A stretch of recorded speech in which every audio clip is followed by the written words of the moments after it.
Aujourd'hui, l'Europe est plongée dans la déflation comme elle était dans les années 30. Nous n'en sommes jamais sortis dans les années 30.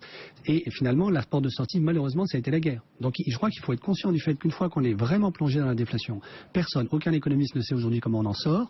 Ce que ça va provoquer, c'est une désespérance des classes moyennes qui verront plus du tout comment elles vont pouvoir travailler. Et les classes moyennes désespérées finissent par élire des guignols au pouvoir. C'est ça le risque politique majeur. À partir de cela, vous avez trois solutions.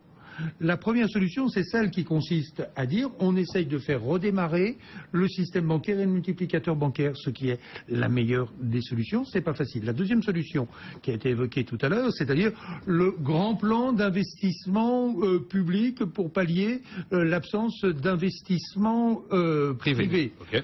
Et la dernière solution imaginée par les banques et ressortie par Mario Draghi lors de sa dernière 58e minute de son intervention, il disait l'hélicoptère-monnaie, qui est l'arme ultime. L'hélicoptère-monnaie, c'est l'idée de Milton Friedman à l'origine.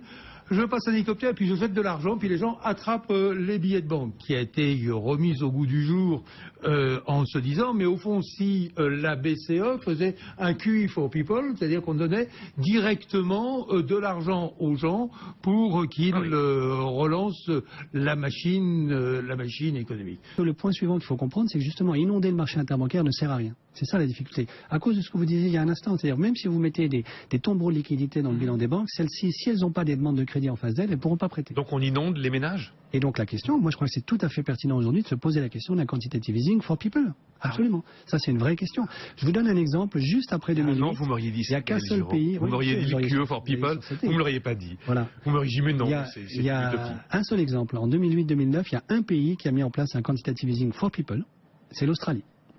Qui est-ce qui a entendu parler de déboires déflationnistes en Australie, de grandes crises financières en Australie? Personne. C'est qu'on n'en parle jamais de l'Australie. Hein. Il y a une raison simple, c'est que lorsque vous avez des ménages qui sont surendettés, c'est eux qu'il faut attaquer en premier. C'est eux qu'il faut aider. Si vous avez un incendie dans la maison, il faut lancer la lance du pompier là où ça brûle.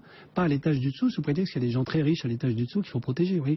Malheureusement, c'est un petit peu ça qu'on a fait depuis 2008. J'en reviens pas que vous soyez sur l'idée que c'est ce truc qui est impensable va peut-être devenir quelque chose sur lequel on va réfléchir. Ça fait 5 ans, 6 ans qu'on est dans l'impensable. Hein.